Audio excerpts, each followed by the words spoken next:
Welcome to the debate. Imagine spending 6 months perfectly piloting a flight simulator. You memorize every toggle switch, you execute flawless landings in digital weather, and you feel completely ready to fly a real aircraft. Right? But on your very first actual flight, you discover the wind is actively trying to rip the wings off, the landing gear jams, and the control stick feels entirely different when your own life is on the line. That is an incredibly accurate comparison, actually. Yeah, well, that stark contrast between a controlled, simulated environment and a chaotic, high-stakes reality is exactly what we are evaluating today when it comes to the financial markets. Exactly. We are evaluating the exact transition from simulated market environments, commonly referred to as paper trading or backtesting, to executing strategies with live, real-world capital. Right. The central question we are evaluating is whether practicing without financial risk builds an indispensable mechanical foundation or if it actively sabotages a trader's decision-making process by breeding false confidence and overconfidence. I argue that simulated environments are an absolute prerequisite for any market participant. You must test your logic and master complex platform mechanics in a simulated environment before you risk a single dollar of actual capital. And my position is the direct opposite. The absence of real financial stakes, combined with artificial market liquidity, renders paper trading actively misleading. It builds fake muscles. When you remove actual risk and real market friction, a trader's learning to operate in a vacuum that simply does not exist. Well, let me lay out why the laboratory setting is structurally necessary. The financial markets are an unforgiving mechanism. Very true. So you have to treat any trading strategy as a falsifiable hypothesis. We approach this using the scientific method. Meaning what exactly? Well, if a strategy relies on a specific sequence of moving averages, or say a volume profile breakout, you need to test that precise logic over hundreds if not thousands of iterations to see if the math actually holds up. Sure, but If you cannot prove your edge mathematically over a large sample size on paper, risking real capital is mathematically indefensible. Paper trading provides a crucial objective baseline. It isolates your variables so you can verify your logic in a controlled environment before introducing the friction of a live market. okay, that laboratory argument sounds perfectly rational on the surface. But until you realize that simulated trading is missing the two most vital components of market reality: authentic liquidity execution and human loss aversion. Right. I view paper trading much like shadowboxing. You look great in the mirror, your form is perfect, and you never miss a block. But in the live market, the opponent actually punches back. That's a fair analogy. The moment you get hit in the mouth, your perfect form vanishes. The decisions you make when there is zero cost are structurally and chemically entirely different from the decisions you make when your own capital is bleeding away. Wait, but that assumes the primary goal of a simulator is to perfectly replicate the emotional toll of a live market. What if the goal is strictly about mastering execution mechanics? Before we even talk about the psychology of losing money, we have to talk about learning the physical platform.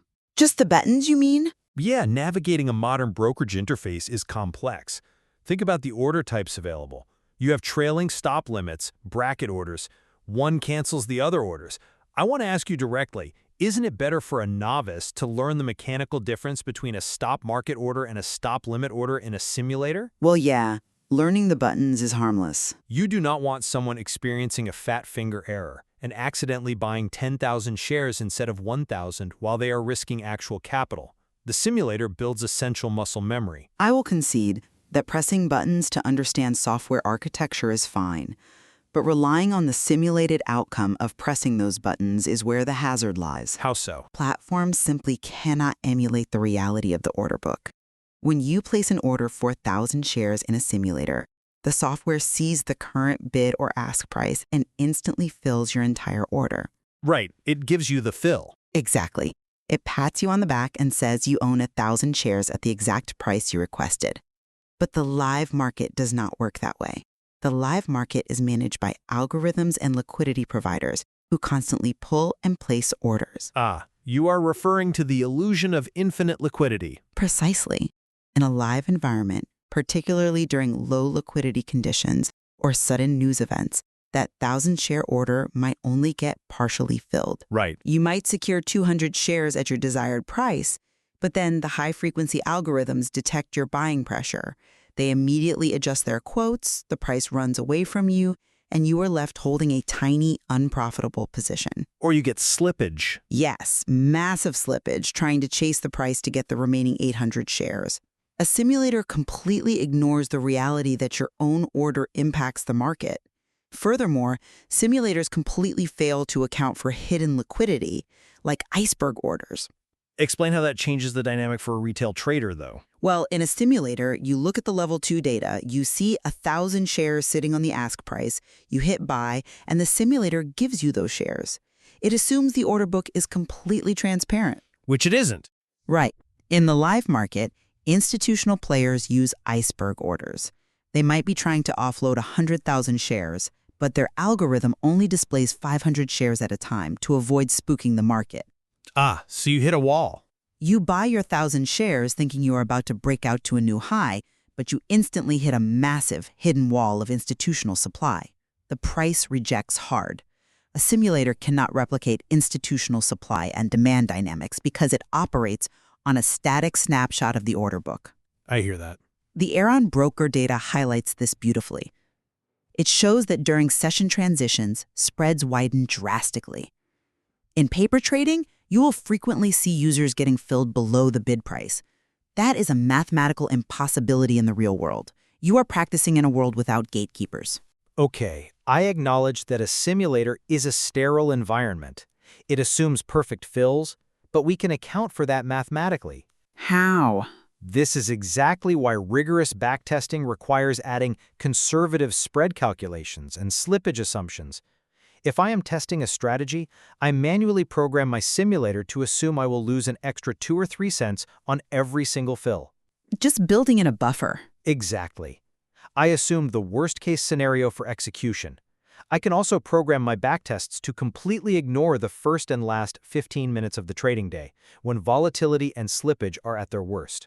Right, but By restricting my simulated execution window and penalizing my simulated fills, I can stress test the durability of my strategy. If the strategy still produces a positive expected value after I have intentionally degraded the fill quality, I am building a mathematical buffer against that exact environmental friction you described. okay, I see what you're saying. And I am doing it while protecting my capital during the most fragile part of the learning curve. You can program a 2-cent penalty, sure, but you cannot program sudden algorithmic illiquidity. You cannot backtest the exact moment a market maker decides to widen a spread to 50 cents because a geopolitical headline just crossed the wire. Fair point. But even if we pretend you can perfectly model slippage, the entire enterprise falls apart the moment you introduce the human brain. This psychological transition from paper to real capital is where perfectly backtested strategies go to die. Because of the emotions involved. Yes, the lack of real loss in paper trading breeds extreme overconfidence. Are you bringing up William Winship's study on student investors here? I am, yes. The Winship data is highly revealing here. It isolates specific cognitive biases that emerge specifically in paper trading environments. Overestimation and overprecision. Right.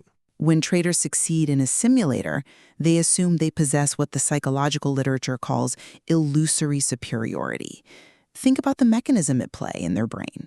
Well, there are no real consequences. Exactly. When a paper trader makes a mistake or holds a position too long, they just hit the reset button on the account. They subconsciously ignore their simulated losses while celebrating their simulated wins. So they think they are naturally gifted. Right.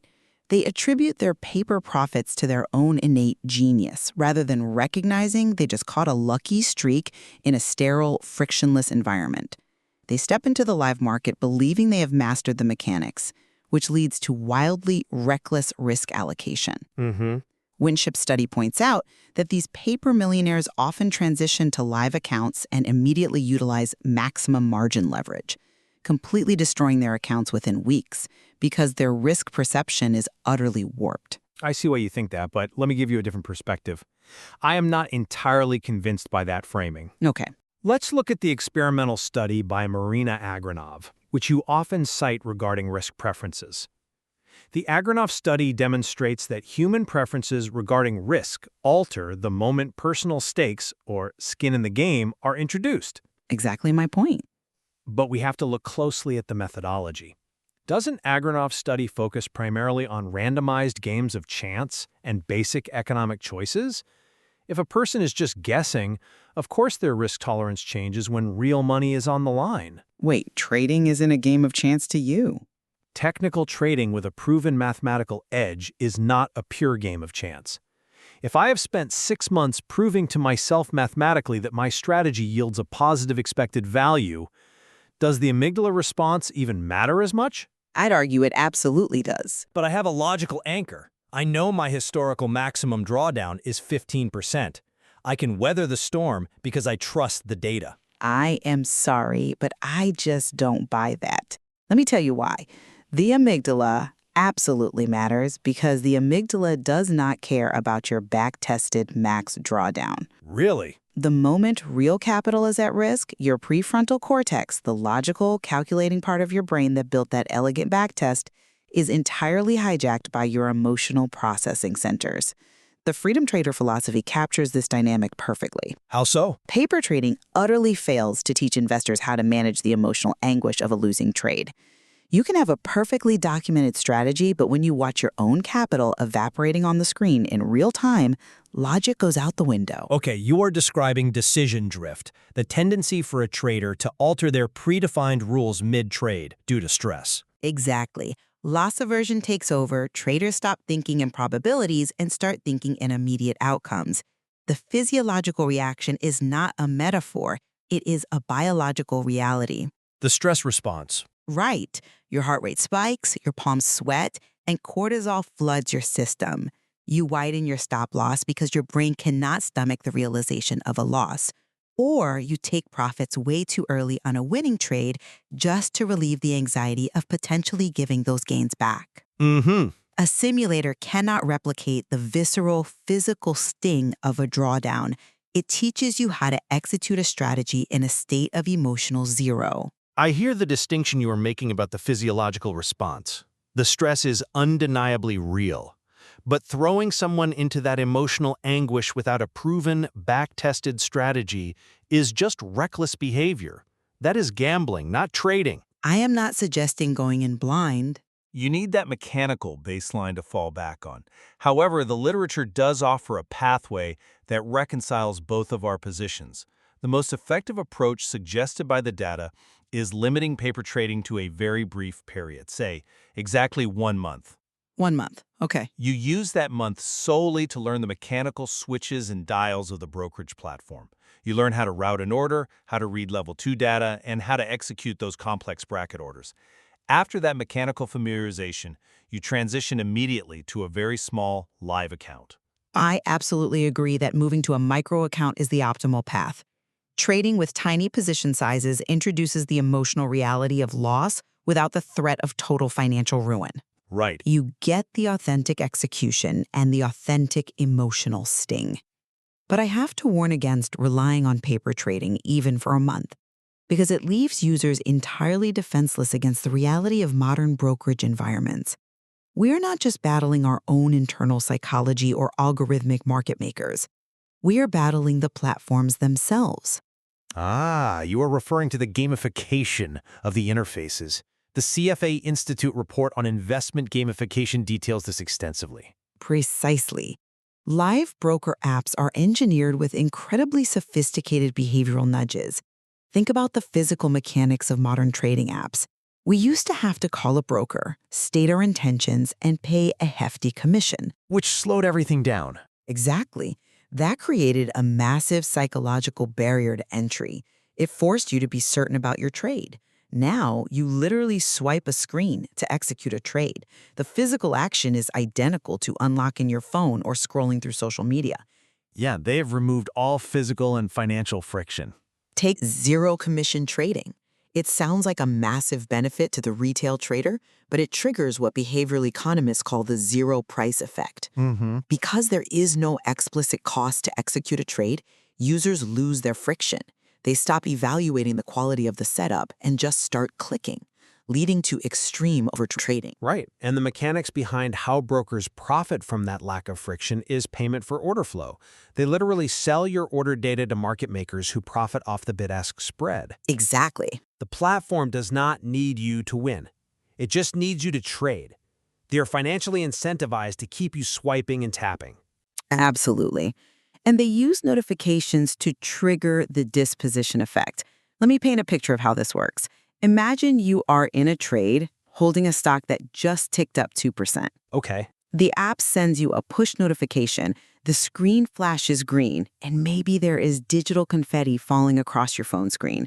Your brain gets a sudden dopamine hit. Right. The disposition effect is the psychological urge to sell that winning trade early just to lock in that chemical reward, while stubbornly holding on to your losing trades because realizing a loss creates cognitive pain. Paper trading completely shields you from these nudges. So you are in a bubble. You practice in a quiet room, but when you go live, you are suddenly trying to execute your strategy in the middle of a loud, flashy environment specifically designed to bypass your logic. I see the danger in the user interface design. The behavioral nudges are undeniably powerful, but I am not convinced that paper trading leaves you defenseless. Why not? Recognizing those exact nudges intellectually is precisely how one builds immunity to them. By studying backtest data and truly understanding market structure, you build a cognitive defense mechanism. I don't know if intellect is enough, though. Hear me out. If you know mathematically that your strategy requires holding a position for 3 days to reach its target, you are much less likely to be swayed by a push notification 3 hours into the trade. Okay. The intellectual rigor developed during the simulation phase acts as a shield against the gamified environment. You learn to ignore the flashing lights because you understand the underlying mechanism of the house edge. But the CFA report explicitly notes that even when investors possess that intellectual rigor, the medium through which they trade impacts their behavior. The interface of a smartphone app taps into primal instincts. You cannot outthink biology. You think exposure's the only way? Yes. The only way to build true immunity is exposure.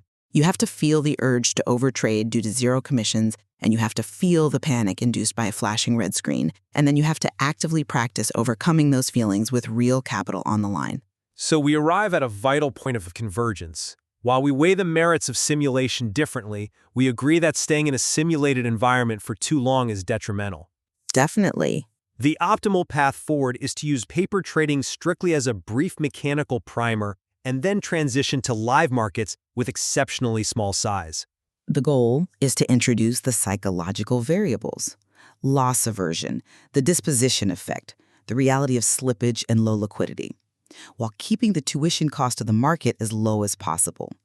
If you skip the small live account phase and jump from a simulator to full-size trading, the market will punish your false confidence severely. While imperfect, I maintain that simulated testing is a necessary mechanical baseline. It allows us to form a falsifiable hypothesis and test our logic before we expose ourselves to risk. And I maintain that without the sting of actual financial loss and the friction of real market liquidity, simulated trading is an incomplete and potentially hazardous teacher.